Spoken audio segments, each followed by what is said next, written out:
अपेक्षेने बघतात। एक आमचे ज्येष्ठ सहकारी मार्गदर्शक अतिशय संयमी नेतृत्व म्हणून खोबा साहेबाकडे आमच्यासारखे सर्व तरुण खासदार देखील बघत असतात। माझा त्यांचा गेल्या अनेक वर्षापासूनचा संबंध आहे। मी त्यांना बघतो, सातत्यानं विकासाची गती, सातत्यानं माझ्या भागातला विकास हाच त्यांचा ध्यास राहिलेला आहे। आपण जर बघितलं की नांदेड देगलूर बिदर रेल्वे मार्गाचा प्रश्न 30-35 वर्षापासून आम्ही ऐकतो की नांदेड देगलूर बिदर रेल्वे होणार आहे, नांदेड देगलूर बिदर रेल्वे होणार आहे, पण त्याला योग लागत नव्हता। माझ्यासारखा कार्यकर्ता भारतीय जनता पक्षाचा खासदार म्हणून निवडून आला, बिदरमध्ये खुबासाहेब या ठिकाणी निवडून आले आणि आम्ही दोघांनी मिळून तो रेल्वेचा प्रकल्प मार्गी लावला। 2552 कोटी रुपयाची तरतूद रेल्वे खात्याने सदरच्या मार्गावर केली। येणाऱ्या काही काळामध्ये खुबासाहेबांच्या आणि सर्वांच्या सहकार्यानं त्या रेल्वे प्रकल्पाचं भूमिपूजन देखील लवकरच मोदी साहेबांच्या हस्ते करण्याचा आमचा संकल्प राहणार आहे। मित्रो, आपण एक 2-3 गोष्टीचा उल्लेख केला पाहिजे। मी या मतदारसंघामध्ये येताना भोजेगावकर साहेबांकडून बरीच माहिती घेतली। भोजेगावकर साहेबांचे अतिशय आपले बॉर्डरला असल्यामुळे संबंध आहेत, इकडे निटुरे साहेबांचे आपले संबंध आहेत। मला कळालं की काही मंडळी या ठिकाणी अपक्ष म्हणून निवडणुकीत उभा राहतील। तुम्ही मला एक सांगा की लोकसभेची निवडणूक अपक्ष जिंकणं शक्य आहे का? आणि मग आपलं मत वाया घालायचं का? याचा देखील आपल्याला विचार करायचा आहे। मी येताना संभाजी ब्रिगेडचे अध्यक्ष मला भेटले। संभाजी ब्रिगेडच्या अध्यक्षांनी मला सांगितलं, छत्रपती शिवाजी महाराजांची जयंती होताना 144ची कलम या ठिकाणी प्रशासनानं लागू केली आणि खुबासाहेब स्वतः उभा टाकून छत्रपती शिवाजी महाराजांची जयंती साजरी करा म्हणणारा हा बहादर माणूस आपल्या समोर असताना आपण वेगळा विचार करावा का? हा सगळ्यात महत्त्वाचा प्रश्न आहे। ही निवडणूक देशाची निवडणूक आहे। ही निवडणूक मोदी साहेबांना तिसऱ्यांदा पंतप्रधान करण्याची निवडणूक आहे। या देशाचं नेतृत्व कोणी करावं, या देशाची सूत्र कोणाच्या हातात राहावी, याच्यासाठीची निवडणूक आहे। म्हणून आपण तुलना करा की मोदी साहेबांच्या बरोबर या देशात दुसरं नेतृत्व आहे का? मग मोदी साहेबांच्या बरोबरीचं नेतृत्व जर देशात नसेल तर आपलं मत वाया घालायचं आहे का? हा सगळ्यात महत्त्वाचा प्रश्न आहे। आपण बघितलं G20च्या माध्यमातून 20 देशाचं नेतृत्व आदरणीय मोदी साहेबांनी केलं। आदरणीय मोदी साहेब दुसऱ्या कुठल्याही देशात गेल्याच्या नंतर त्या देशाचा प्रमुख मोदी साहेबांच्या पायाला स्पर्श करून त्यांचं स्वागत करतो, एवढा स्वाभिमान भारताचा इतर देशात वाढलेला आहे। म्हणून विश्वगुरु जर व्हायचं असेल, मोदी साहेबांना जगाचं नेतृत्व करायची संधी द्यायची असेल तर भागवत खुबा साहेबांना मत म्हणजे मोदी साहेबांना मत आहे। मला तुम्हाला आग्रहाची विनंती करायची आहे, खुबा साहेबांवर एखादी छोटी मोठी नाराजी असू शकते, मी समजू शकतो। कोण्या गावामध्ये भेट दिली नाही, कोण्या गावामध्ये निधी दिला नाही, ही त्याची निवडणूक नाहीये। विधानसभेपासून खालच्या निवडणुका तर त्याच्या निवडणुका आहे की गावामध्ये भेट दिली नाही, गावामध्ये निधी दिला नाही, परंतु ही निवडणूक या देशाचं नेतृत्व कोणी करावं। मला स्वाभिमान आहे, तुम्हालाही स्वाभिमान आहे की आज भारत देश जगाचं नेतृत्व करतोय। ही संधी बार बार आपल्याला येणार नाही। आपलं एक मत म्हणजे जगाचं नेतृत्व करण्याला मत आहे, याची आपल्याला जाणीव ठेवायची आहे। काँग्रेसच्या काळामध्ये आपण बघितलं गरिबी हटवायचे नारे झाले, गरीब हटून गेले पण गरिबी हटली नाही। 80 कोटी जनतेला धान्य देण्याचा निर्णय घेतला कोणी? 80 कोटी जनतेला धान्य देण्याचा निर्णय आदरणीय मोदी साहेबांनी घेतला। त्या निर्णयाला उद्याचं मत द्यायचं असताना पंतप्रधान सन्मान किसान योजना असेल, कोरोनाच्या काळात केलेलं काम असेल, उज्ज्वला गॅस असेल, कितीतरी योजना आहेत, त्या सगळ्या योजनेला मत म्हणजे मोदी साहेबांना मत आहे आणि ते आपण करावं ही विनंती करण्यासाठी मी इथं आलेलो आहे। आपल्याला शेवटी लागते काय? आपला माणूस मोठा झाला पाहिजे। आपल्या माणसाने विकासाचे प्रश्न या भागामध्ये सोडवले पाहिजे। आपल्या भागामध्ये एखादा मोठा उद्योग आणला पाहिजे। ते काय विधानसभेचं काम आहे का? ते काय जिल्हा परिषदेचं काम आहे का? एखादा जर मोठा उद्योग आणला तर 10-5 हजार तरुणांना नोकरी लावण्याचं काम केंद्राच्या मार्फत होऊ शकते। म्हणून आमची आणि खुबा साहेबांची सातत्याने चर्चा होत असते। माझ्याही मतदारसंघामध्ये कुठलाही असा मोठा उद्योग नाही, परंतु उद्योगासाठी जी दळणवळणाची व्यवस्था लागते ते निर्माण करण्यात 5 वर्षात माझ्यासारख्या कार्यकर्त्याला यश मिळालं. रेल्वेचं जाळं असेल, नॅशनल हायवेचं जाळं असेल, विमान सेवेचं जाळं असेल, मी त्या ठिकाणी निर्माण करू शकलो. येणाऱ्या 5 वर्षाच्या काळामध्ये सिंचनाचे प्रश्न असतील, उद्योगाचे प्रश्न असतील, याला चालना देण्याची भूमिका आमची निश्चितपणानं राहणार आहे. म्हणून मी तुम्हाला नम्रपणानं सांगणार आहे की आपण कोणाच्या भूलथापाला बळी देऊ पडू नका. ही निवडणूक सगळ्या वेगळ्या दृष्टीने बघा. आणि खोबासाहेब तुम्हाला पण नम्रपणाने मी या ठिकाणी सांगणार आहे, मतदारांनी निर्णय अगोदरच घेऊन ठेवलेला आहे की मतदान मोदीशिवाय करायचं नाही. नांदेड आता तुम्हाला काही दूर नाही, मी तुमच्यातलाच आहे, तुमचा पाहुणा आहे, तुमचा मुलगा आहे, तुमचा भाऊ आहे. लोक चर्चा करतात या समाजानं फार लाईन लावून मतदान केली, त्या समाजानं फार लाईन लावून मतदान केली. कोणी कुठं किती लाईन लावून मतदान केलं तरी लोक मोदीशिवाय मतदान द्यायला तयार नाही. म्हणून माझ्यासारखा कार्यकर्ता 1,00,000 मताच्या वर या लोकसभेमध्ये निवडून येणार आहे. शंका दुशंका सोडून जा. पण दुसरे लोक लाईन लावतात, मग आपले लोक लाईन लावत नाहीत, हे दुर्दैवाची बाब. दुसरे लोक एका बाजूने जातात, मग आपले लोक काही 4-2 पाहुण्याला मतदान देऊन वाया घालायच्या नादी लागतात का? ही फार वेगळी गोष्ट आहे. म्हणून माझी आपल्याला हात जोडून विनंती आहे की ही संधी भारताला पुन्हा नाही. भारत देश जगाचं नेतृत्व करतोय हे लक्षात आपल्याला या निमित्तानं ठेवायचं आहे. आणि मला खात्री आहे की पूर्णपणानं मागच्या वेळेसपेक्षाही खुबासाहेब अधिक क्षमताने निवडून आले पाहिजे, ही जबाबदारी आपल्या सगळ्याला आहे. अनेकांनी उल्लेख केला खुबासाहेबाचा की खुबासाहेब केंद्रामध्ये कॅबिनेट मंत्री होते. मला देखील तेवढाच विश्वास त्या ठिकाणी 100% आहे की मोदी साहेब त्या दिवशी शपथविधी घेतील, त्याच्यानंतर 4-5व्या क्रमांकावर भागवत खुबा नाव पुकारण्यात जाईल आणि त्या ठिकाणी बीड जिल्ह्याचा आणि कर्नाटक राज्याचा सन्मान केंद्र सरकारमध्ये लोक असतात. मग एवढी संधी मिळत असताना, आपला एवढा मोठा हक्काचा माणूस पुढे जात असताना आपण काय विचार करायचा आहे तो आपल्याला ठरवायचा आहे.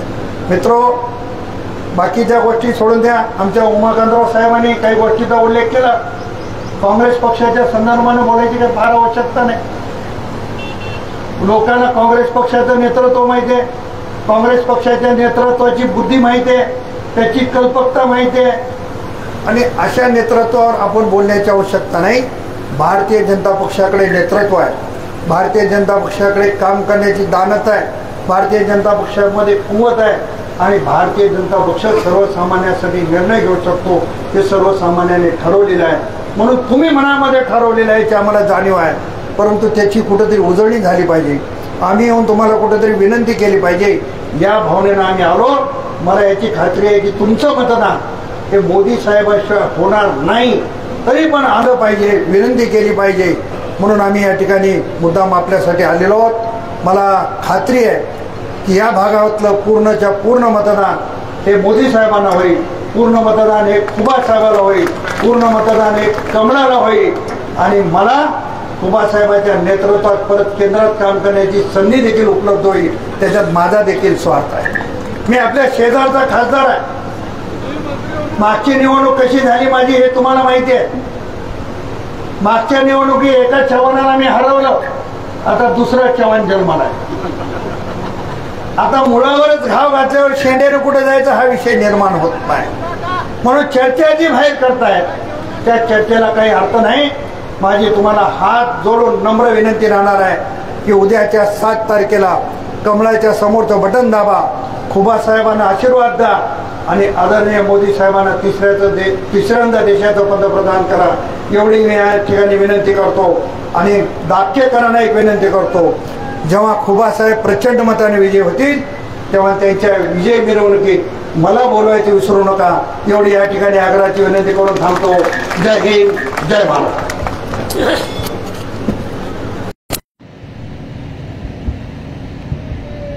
धन्यवाद साहेब. आपला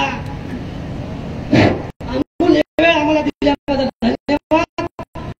मोजक्या आणि सुटसुटीत शब्दांमध्ये विचाराची मांडणी केल्याबद्दल धन्यवाद.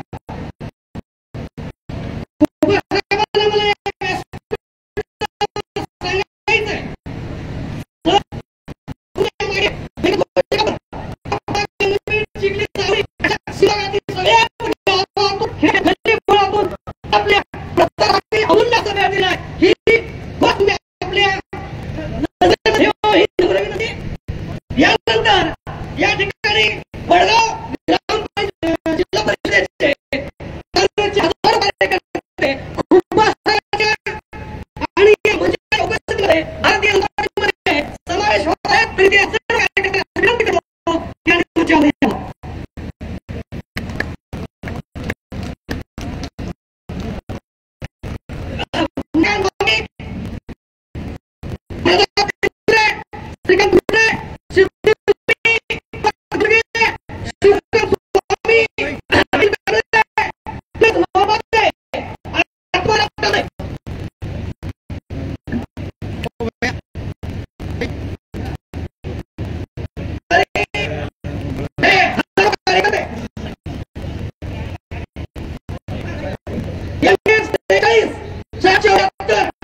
या गाडीच्या ड्रायव्हरला दिसण्याची विनंती आहे की त्याने ती गाडी रस्त्यावर बाजूला करावी. ट्रॅफिक जाम झालेली आहे, पाण्याची गाडी थांबलेली आहे, तरी ड्रायव्हर साहेब लवकर व्हा.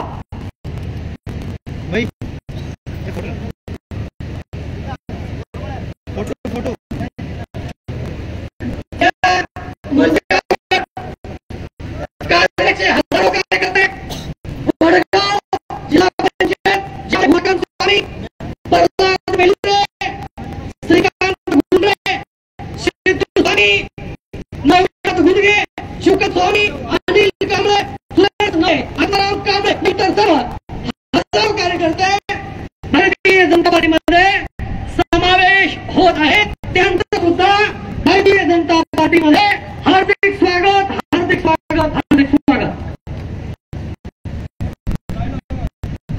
भारतीय जनता पार्टीचा बोलो भारत माता की वंदे.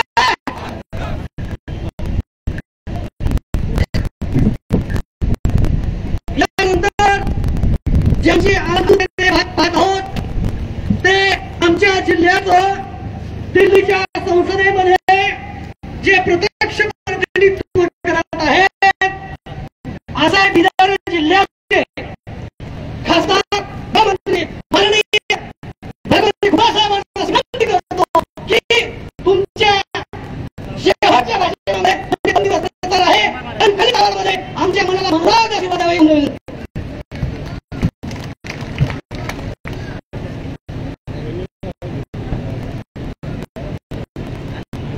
जय श्रीराम, जय जय श्रीराम, जय श्रीराम.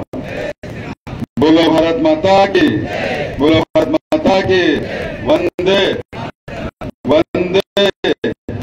भारतीय जनता पार्टी की, भारतीय जनता पार्टी की, नरेंद्र भाई मोदी की, प्रतापराव पाटील जी की, उमाकांत नामवरपल्ली जी की, वेंकटराव गोजगावकर जी की, राजेश्वर निटोरे जी की, तुमची मला जोरानं बोला. 7 तारीख फक्त 7 मे नाही,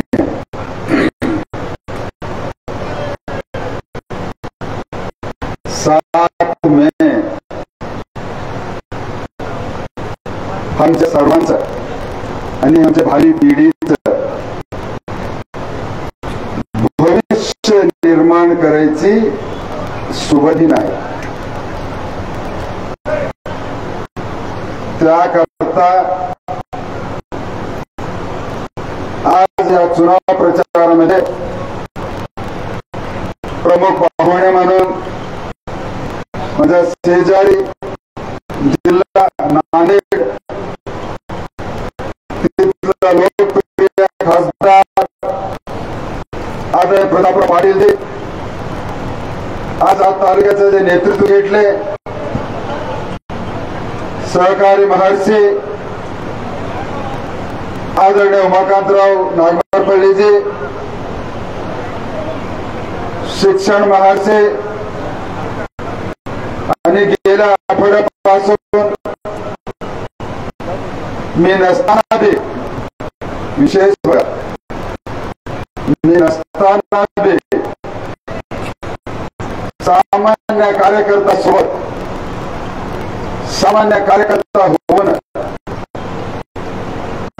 मोदी साहेबांना निवडून द्यावं,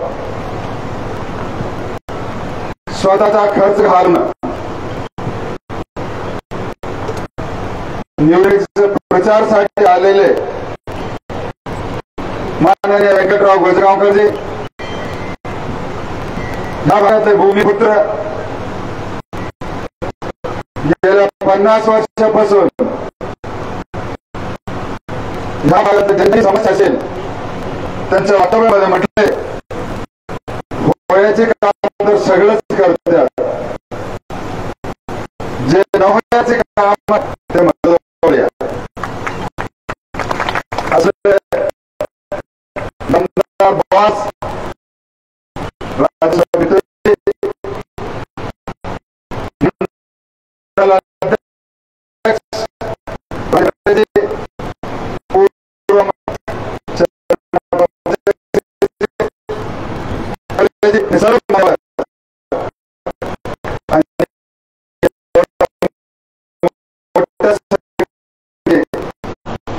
आणि आज मी तुम्हाला रिपोर्ट कार्ड देतो. कमी 3 लाख वर अंतरानं ह्या सीट जिंकणार आहे. 3 लाख अंतर. 2014 साली आणि 2019 साली पण मी चुनाव बघितलो. ते दोन्ही वेगळी प्रकारची चुनाव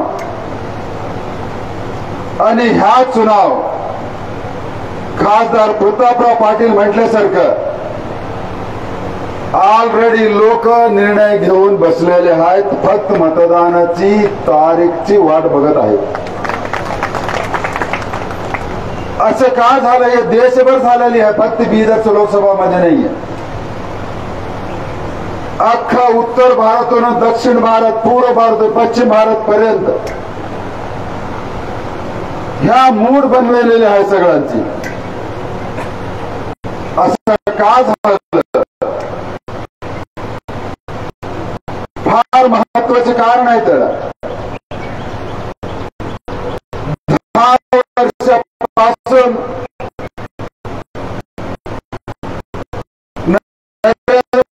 मोदी सरकारची कार्यपद्धती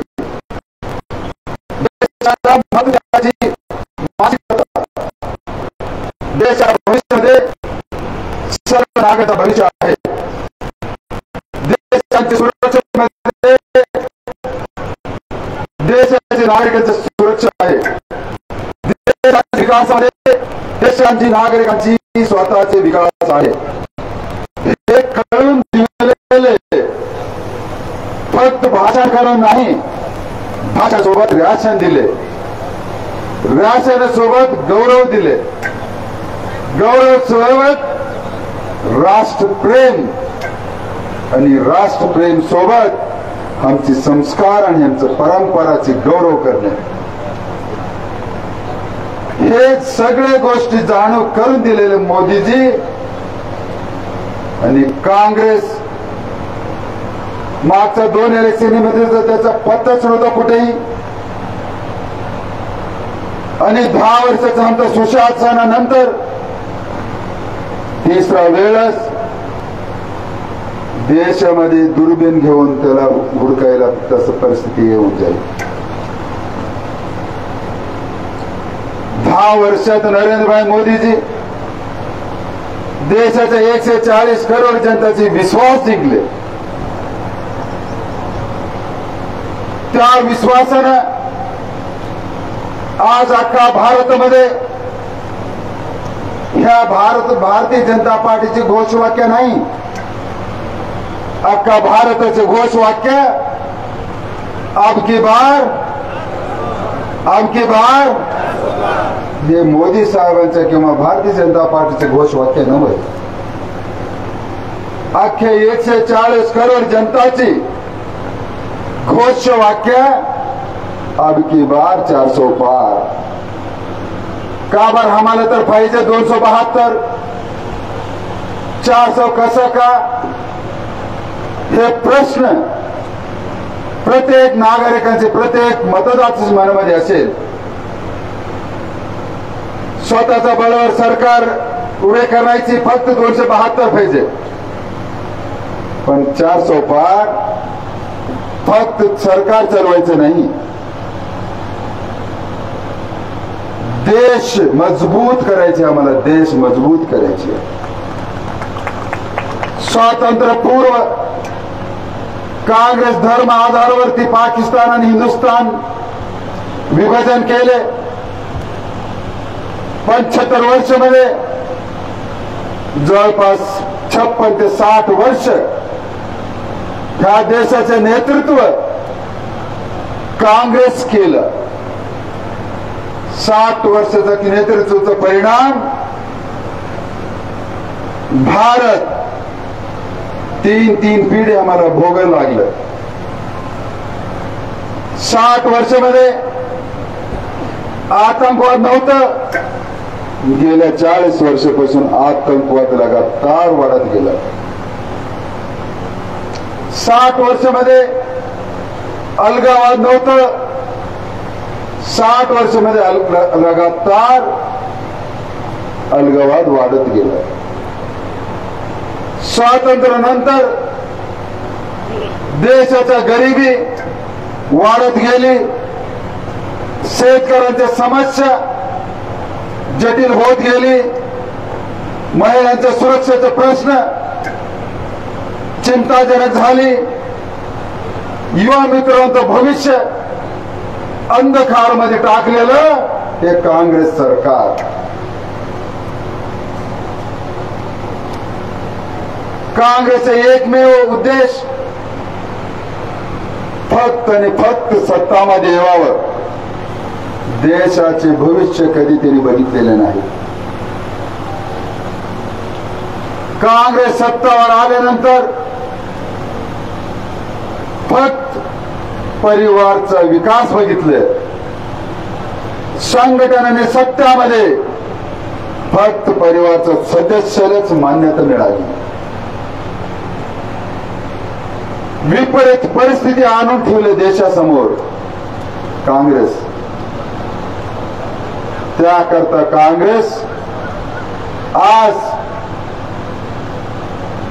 हळू हळू हळू घटत चालले। त्याकरता 2014 साली नरेंद्र भाई मोदीजी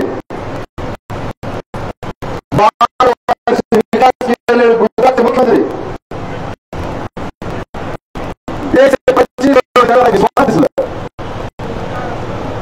गुजरातचे मुख्यमंत्री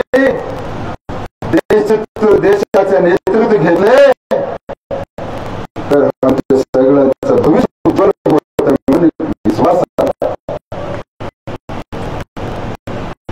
फक्त 9 महिन्यामध्ये नरेंद्र भाई मोदी देशाच्या कोणाकोपऱ्यात जाऊन 444 बृहत जनसमावेश करून 125 कोटी जनताची विश्वास प्राप्त केला आणि आस्वाद प्राप्त केला। जनता सेवा करून 3 हजार निवडून दिले। तर नरेंद्र भाई मोदीजी प्रचार भवनात आल्यानंतर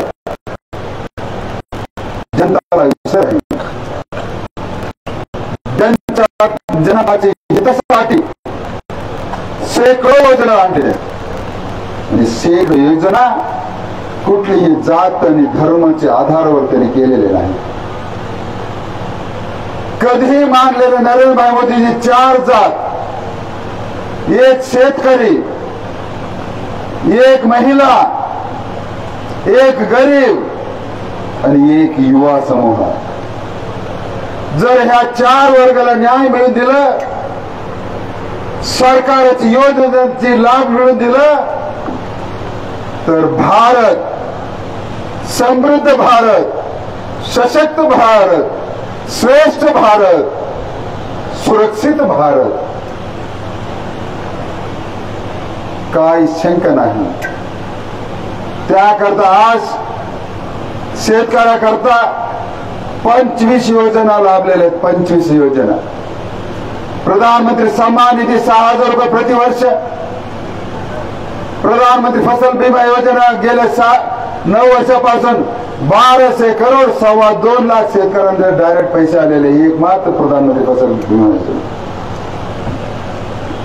प्रधानमंत्री कृषी सिंचाई योजना ड्रिप इरिगेशनला 90% सबसिडी देणारा प्रधानमंत्री कृषी सिंचाई योजना. शेतकरी पिकलेले भाव दुगणे नाही, आता 4 पट झालेले आहेत. ग्रामीण भागात गोडाऊन फार्मर्स प्रोड्युसर ऑर्गनायझेशन त्याला मदत करण्यासाठी बँकाची मदत, असा 25 योजना लाभ केलेला नरेंद्रभाई मोदीजी.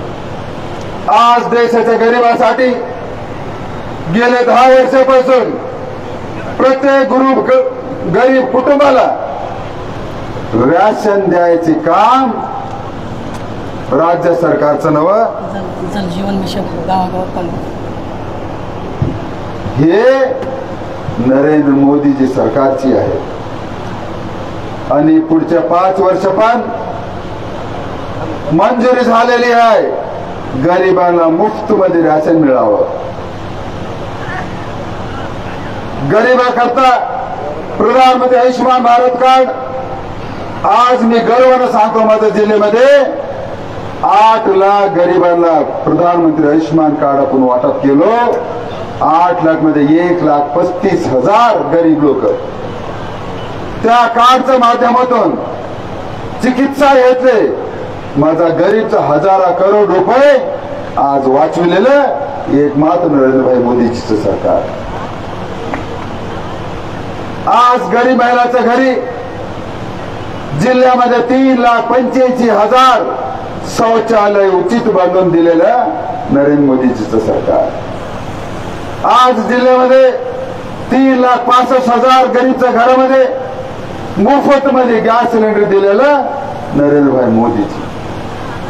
गरीब महिला गर्भवती महिलाला 5,000 रुपये दिलेलं नरेंद्रभाई मोदीजीचं. आज जिल्ह्यामध्ये 10 वर्षामध्ये 1 लाख प्रधानमंत्री आवास योजनेमधून गरीबला घर दिलेले नरेंद्रभाई मोदीजीचं सरकार. आज प्रत्येक गावात प्रत्येक घरी पाईप माध्यमातून पाण्या पुरवठा करायचा योजना JJM नरेंद्रभाई मोदीजी केंद्र सरकारची योजना. त्याला मंजुरी द्यायला माझा सिग्नेचर लागतो. पण मी तुमचा शिलान्यास किंवा नारळ फोडायला मी आले नाहीये आणि मी करलेलं तुम्हाला माहित नाहीये. असं बऱ्याच योजना राहतात. आज युवा करता 54 करोड उद्योग सृष्टीसाठी 54 करोड नवीन उद्योग सृष्टी झाले आपल्या 10 वर्षाच्या कार्यकाळामध्ये. प्रधानमंत्री मुद्रा योजनेमध्ये देशामध्ये 45 करोड 45 करोड माझ्या जिल्ह्यामध्ये 1.25 लाख पेक्षा जास्त लोकांना मुद्रा योजनेतून लाभ मिळालेले आहे. युवा करता 2014 सालीच्या अलीकड जितना कॉलेज होते जितकी युनिव्हर्सिटीज होते 10 वर्षामध्ये दुप्पट केलेलं एकमात्र सरकार ते नरेंद्रभाई मोदी सरकार. आज इथलं पालकमंत्री विचारतो 10 वर्षामध्ये भगवंत खुबा खासदार होऊन काहीच विकासाचं काम केलं नाही. प्रश्न विचारू दे. मी तुमच्या समोर उभे होऊन आता जे हिशोब दिलो अजून मी हिशोब देणार आहे. मी आज ह्या माध्यमातून ईश्वर खंडेला ऐकाव. तुम्ही 500 वर्ष झालं तुम्ही या जिल्ह्यामध्ये तुम्ही राजकारण करता.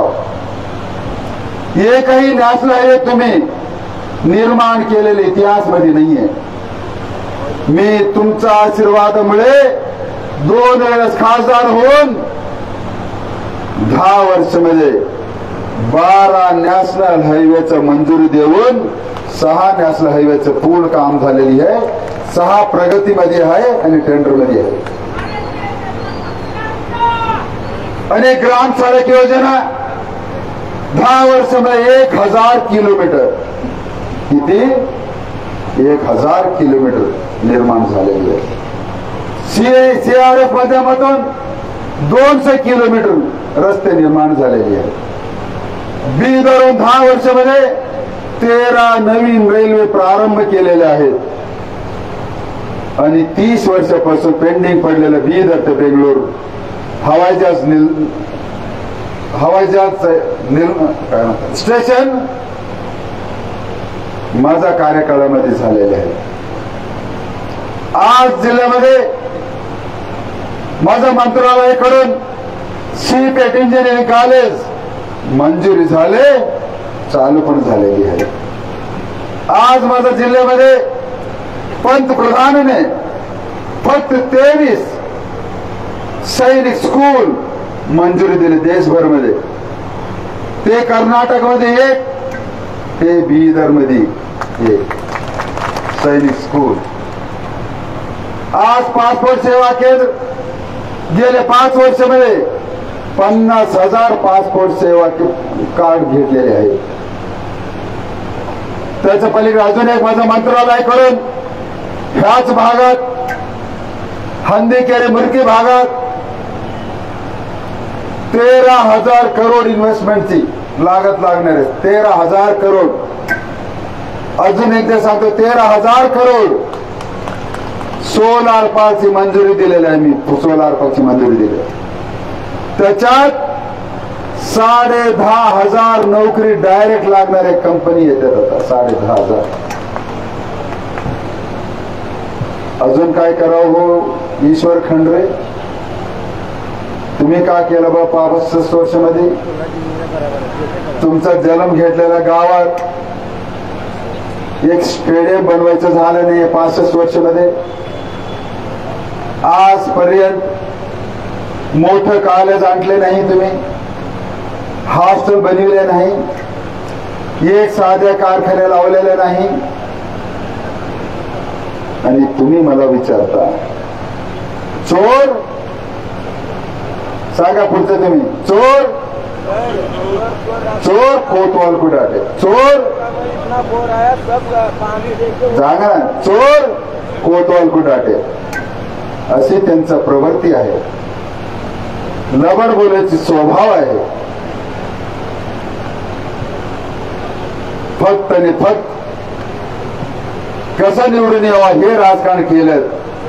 ते परिवार विकासाची राजकीय केले नाही.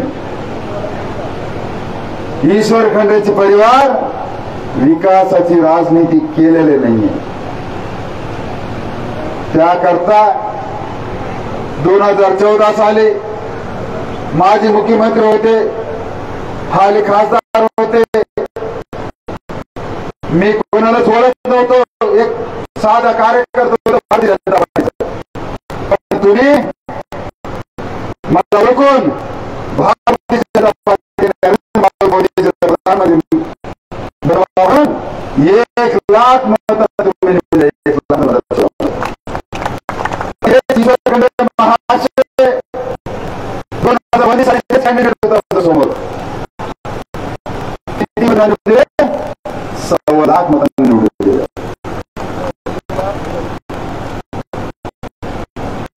65 वर्षामध्ये काय केले?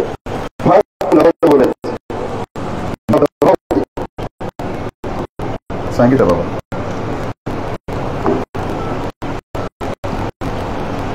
बापाच जास्ती लबाड बोलताना असं विचारित होतं.